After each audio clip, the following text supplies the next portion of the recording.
Hey there, South Plains. Amanda McAfee with Lubbock Area United Way. We promised that we were going to continue having conversations with our community partners and other community entities to talk about what's going on in our community as things evolve with the pandemic, as things evolve with race relations and equity issues, as things move forward. We're going to keep having these conversations and keep talking. And hopefully this is something that we're going to do when we're not inside of a pandemic and everything goes back to normal. This is something that we're going to keep doing and keep having these conversations. So today we wanted to have a conversation about rent and utilities. And a lot of folks are needing more help than ever before, lost wages, lost jobs. So we really want to be able to connect people with resources. And we actually have 3 of our community partners here with us today. We have Miss Joy Loper with Upbring. We have Sabrina Robbins with Catholic Charities. And we have Major David Worthy and Erica Hitt with Salvation Army. So thanks you guys for joining us today. Let's just start it off. Major, since I introduced you guys in Salvation Army last, why don't you guys start and tell us what you guys are doing as far as helping folks with rent and utilities right now? Yeah, Erica is in the trenches a bit more than I am, so I'm going to allow her to respond directly to that. Okay, so right now we are we're doing first month's rent, $500 utility assistance that can be electric or gas, childcare if needed, and it is just the one-time assistance. We're still seeing a good call volume. However, it's slowed just a tad. I think one of the challenges that we're seeing right now is everyone from March and April that we've already, assisted with, they're calling needing that additional assistance. But, right now it is pretty steady, with the rent and utility both. Yeah, and definitely things have dragged on a lot longer than we thought. And so now people are needing more assistance than they expected in the first place. Sabrina, why don't you talk a little bit about what you guys are doing at Catholic Charities? Okay, well, we're still staying busy. I would agree with Erica. We have a very steady stream of people calling in. Many of them have been assisted prior. Like she was saying, in March and April, we're seeing a lot of the same people calling in. We have some funding that we're using to help them, and we're screening them for eligibility. We're also sending everybody who calls in for utility assistance that lives in Lubbock County, we're referring them over to Neighborhood House. We're trying to put a tiny little Band-Aid on it and forward them over to Joy and her wonderful staff. Because we do have some funding for utilities, we're not paying really big bills. If they're Lubbock County, we're forwarding them on over to Joy. We are helping with birth certificates right now. That's one of the requirements for some of the grant funding that's available. So we do have money for birth certificates. Thank you to the United Methodist Church. And so we are buying birth certificates for people who are needing help. We're still giving out food vouchers. We do it every single day to the food bank. We also have our food pantry here on site that's operational. But like I said, most of the requests we're getting are for rental assistance, and some of them have already been assisted prior. I totally agree with you in that we didn't realize this was going to be going on as long as this. And that's something that we don't know what's going to happen, that there's going to be ongoing situations where some businesses are going to have to close for a while, and everybody's trying to be responsible and trying to keep the economy going and all of these things. It's such a hard thing of who knew what a pandemic would look like and how it would affect our community and so many other communities. Joy, I want to let you jump in and touch, because Sabrina talked about what you guys are doing at Upbring and Neighborhood House, and y'all have a different situation in the way that y'all are helping people because you actually are partnered with the city to do that. So Joy, why don't you share about what y'all are doing? Okay, Amanda, of course, yeah, we still have our CAP grant funding that does cover Lubbock County residents, which is great. But of course, there are some restrictions to that don't exist with the other funding. We are partnering with the city of Lubbock to handle the coronavirus relief funds that come from the state. And it's wonderful that the city is doing the screening for that, because they have greater staff at community development than we are. So they're kind of the clearinghouse for this. They're checking eligibility, which basically is they must be city of Lubbock residents, city limits of Lubbock residents, and also have either a reduction in income or a loss of income due to the virus. And they're assisting with up to 3 months of rent and utilities, which is really wonderful. And it also is great for us to be able to leverage some of our CAP dollars, because, you know, we can only pay energy costs out of that. And that restriction does not exist with the CRF funds. So it's been a real blessing to be able to leverage that to help these families with more than we normally could. Fantastic. I think one of the things that as I listen to all of you guys talk about the folks that y'all are serving, and remembering back to the conversations that we had early on when this was starting, of so many people who are saying, I've never asked for help before. I don't even know where to start asking for help. And for us at United Way, when we think about that, we call those folks that are those first time needing help, they're probably living in what we call the ALICE threshold, which is, you guys are familiar with, is our asset limited, income constrained employed. So they're those folks that are living above the poverty line, they're employed, but you know, they're one disaster, one pandemic away from really being in trouble. And at the end of the month, on a regular basis, sometimes they're choosing between the light bill and food. And now we have everything that's been going on for the last several months. So Joy, I'll let you jump back in here. When you guys, I know you, when we originally started talking, you were one of the first interviews that we did. And that was one of the things that we talked about, is how many people y'all had come into you saying, I've never asked for help. I don't even know where to start. Is that a trend that y'all are continuing to see, and how are you helping folks navigate a system when they've never had to figure that out before? Well, you're absolutely right on that, Amanda. We're seeing a lot of brand new first timers, a lot of frustration, a lot of fear. We are very fortunate in the fact that we have an online application that they can access. Now, of course, we are going to have some people that don't have the capability or the technology to handle that. We can mail out paper applications to them. So there are several different ways that we can still reach out to them and get the help that they need. Fantastic. So, and then thinking in that, you know, Major and Erica, that's where we come to start thinking about you. If we don't get rent paid, if we don't get utilities paid, the next step is hopefully not, but hope they may be showing up at Salvation Army saying, I have no place to live anymore. So how can we best help folks avoid getting to that place? And just, y'all talk a little bit about what y'all do and helping folks make sure that they are able to stay housed. Well, I think, you know, the approach that we're taking, whether, you know, it's first timers, which that is correct. We are seeing a lot of first timers. Once they go through our process and it's either rental or utility assistance they receive, they leave with a referral packet. And that referral packet has all the other different agencies that help with rental, utility, food vouchers, you know, those sorts of things. And that just kind of helps that individual, you know, plug in for next month and to go ahead and prepare. So, you know, when one of our caseworkers is working with that household, that is part of it. Not only do we, you know, kind of want that budget sheet just to see where they are, but just to get, you know, to add a little case management in there, because we know, you know, we've got to do everything in the homeless prevention department or they will end up in our shelter. So, you know, I don't know. I'm a big fan of collaborating with other agencies, and I think we've done a mighty fine job just working together and making sure that if they've already been assisted with Salvation Army, we know where to direct them the next month. I think that's something that so many of our nonprofits in Lubbock do so well at, not just our United Way community partners, is really working together and collaborating and making sure that folks have access, and that when they've been helped by one nonprofit, that they know where that next step is to go to. And not that we're trying to keep people in the nonprofit system, keep people coming back for aid, but that we're actually trying to get them out of that system. And that's why so many of our nonprofits are working together.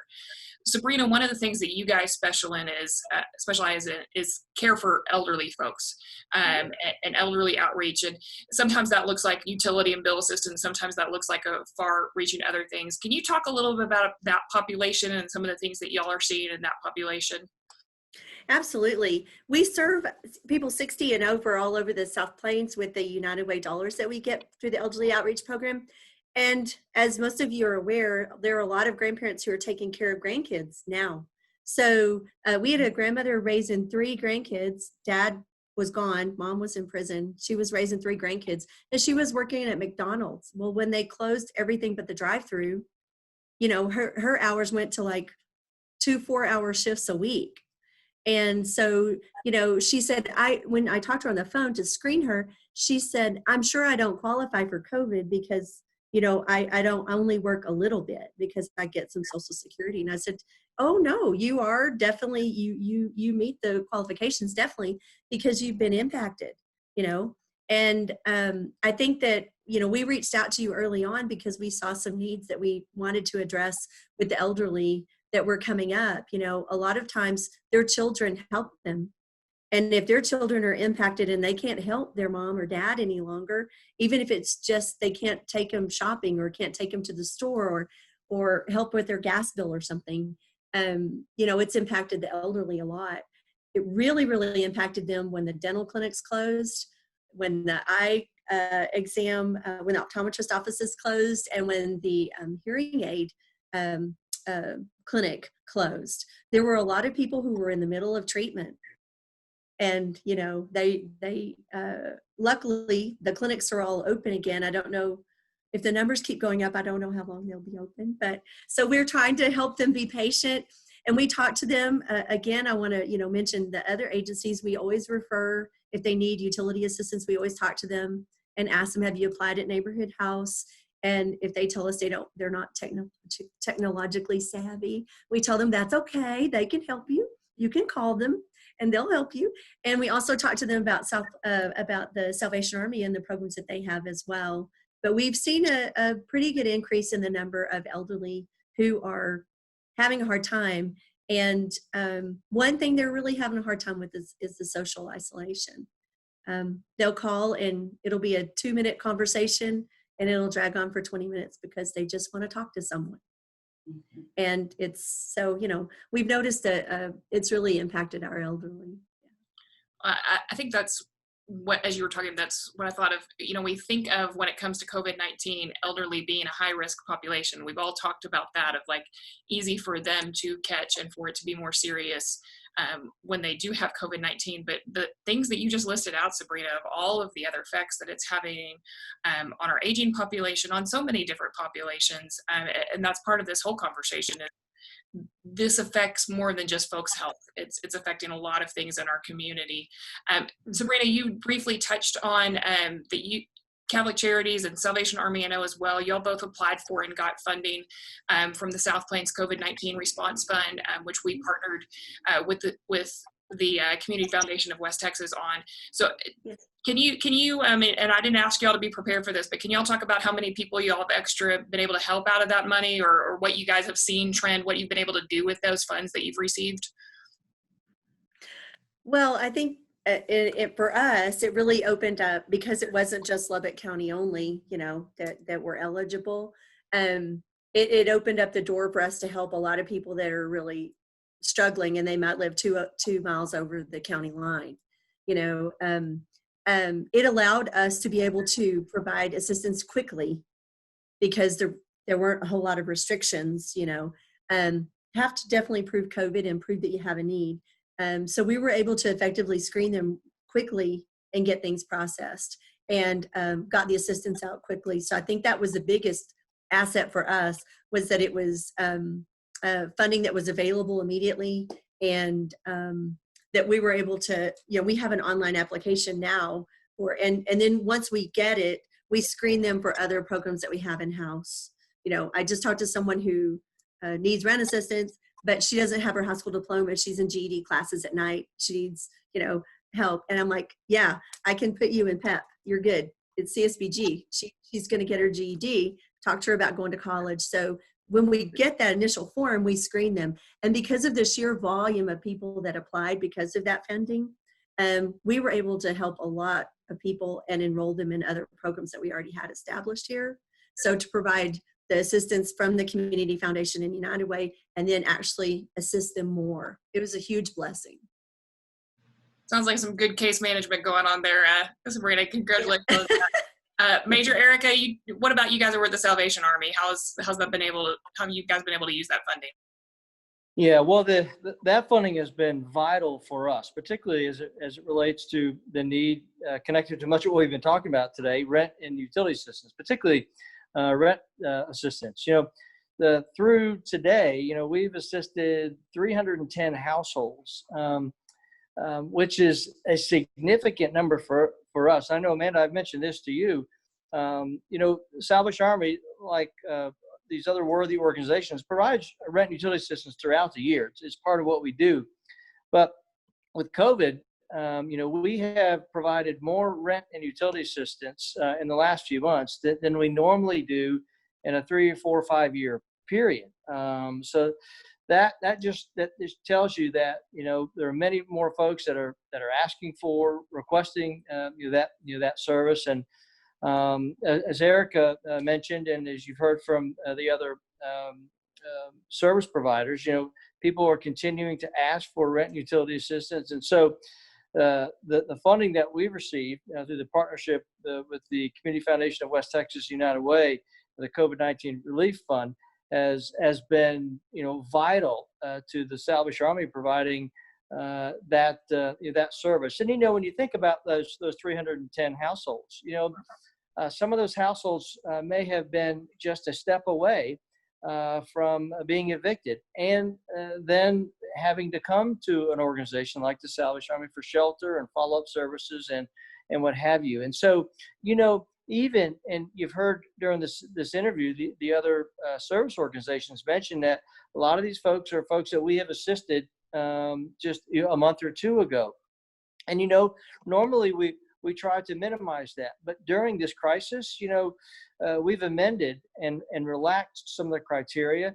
And so it's acceptable and absolutely necessary in so many situations to help families on a continued basis. Because if we're providing assistance that is at least keeping them stable on an interim basis, keeping them in their home so they can pay their rent, then that's one less family that we have to worry about putting up in a shelter or finding some other sort of housing for. So the rent and utility assistance has been something I think that it's just been a wonderful opportunity to provide assistance at the very point of need during what truly is a significant crisis point in these families' lives. Such good points there, Major. And thinking about the folks were already living kind of on the edge before this happened. And now this has happened. And when this ends, people are going to continue to need help, and they are going to continue to need services. Now we're seeing greater influx right now of those people who are in need, but our community already had challenges, and that's some of the things that we've talked about at United Way. Maybe it's made it a little bit more apparent about some areas that we need to work on, and we need to be creating some space and creating some hope in some other areas. Joy, I want to jump back to you just as we're kind of thinking about wrapping things up for this interview and where we're moving forward, and not knowing what's going to happen with the pandemic, not knowing what's going to happen as we approach school and school starting and what that's going to look like, whether we're going to have more closures, not really knowing what's going to happen.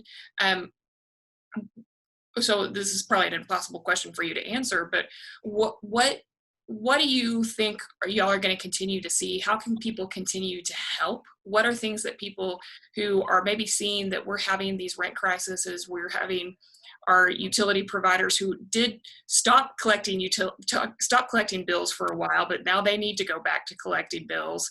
When evictions got halted for a while, but now courts are back open. What are you seeing? What do you think we can expect for the next several months, and how can people pay attention to that and help?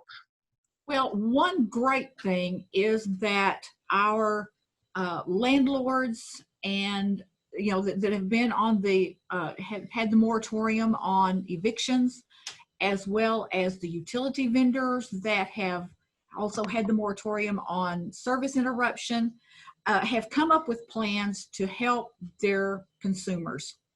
Giving them an extended time to make arrangements on bills or rent assistance, whatever, give them time to get those resources put together as they can. And that makes a huge difference. And that also speaks to this city. We have the most generous people on the planet. We just do. And so I think the more that we can encourage our fellow citizens that are in those positions of being managers or landlords or vendors, whatever, that we can encourage them to reach out to their consumers and do everything that they can to help them, because if they help their consumers, it also helps them in the long run as well. And if you feel called to reach out to any of the service organizations and do what you can to provide assistance for somebody, or if you want to adopt a family, something like that, then I think that would be a welcome thing. One thing I want to touch on just very briefly, and this is kind of off the subject, but not, Sabrina had, y'all were talking about the elderly. We don't think about the elderly being impacted financially through this pandemic, but they have been, not only on those that were maybe working part-time for a little extra money because they're on a very low fixed income, but also people are not aware that a lot of these folks also got a decrease in their Social Security, and they're not getting it back. So that they're impacted by this just as much, as those that were working full time. I mean, it may be a little less impact, but still it's there. So there are a lot of ways that you can reach out and just do what you can where you can. Do what you can where you can. David, Erica, Sabrina, do y'all have anything that y'all would add to that? No, other than what we've endured is a perfect example, and how we've responded is a perfect depiction of a community coming together to help one another, and that's the beauty of what all of us are doing together. And as challenging and as uncertain as the days have been, and they may continue to be, the fact of the matter is this community has much to be thankful for, because we have come together, I think, in significant ways to impact our brothers and sisters and neighbors in need. And that's a really good thing. Yeah, I agree wholeheartedly. I'm with Joy. Lubbock is a very generous community, very generous community. And the fact that, the landlords have been working with people, and I know that City of Lubbock Utilities is helping people set up payment arrangements so that they can keep their services on, and they're working with them. They don't want to turn them off any more than we want them to turn them off. And so I think that the communities just come together and figured out a way to make it work. And we're lucky in that respect, because we're very blessed to live here and to have all of us work together and care about our neighbor. Absolutely. I think we at United Way would agree with what y'all all just said. We have an incredible community, and we dealt with this differently than we've seen some other communities deal with this. And I think that is because of who we are on the South Plains and how we care for one another on the South Plains. Internally here, when this whole thing started at United Way, and maybe it's because we have a lot of moms, and so we've watched a lot of Frozen 2, but internally our motto became do the next right thing, and that's what we keep doing, is doing the next right thing over and over and over again. And I know that's what our folks on the South Plains are doing. So I want to say thank you to all of y'all. Thanks for joining us here today. Thank you for the hard work that you guys continue to do. I know just in setting up this interview, it was super hard because y'all are all so busy and trying to find a window where we could all get together, but I appreciate y'all making time. Hey, South Plains, thank you for all that y'all are doing. I know things get crazy and things are kind of up in the air most days, as we don't know what's happening and how the pandemic is going to continue to proceed, but I can guarantee you that the United Way, our community partners, our Lubbock community is here to help however we can, and we'll do our best. We will link to websites and phone numbers when we post this, so that if you are somebody who needs rent or utility assistance, or you know somebody who needs that, can find that information easily. And we will be back soon with more information, sharing more about what our partners are doing and things that are happening in our community. So thanks everyone, and have a great day.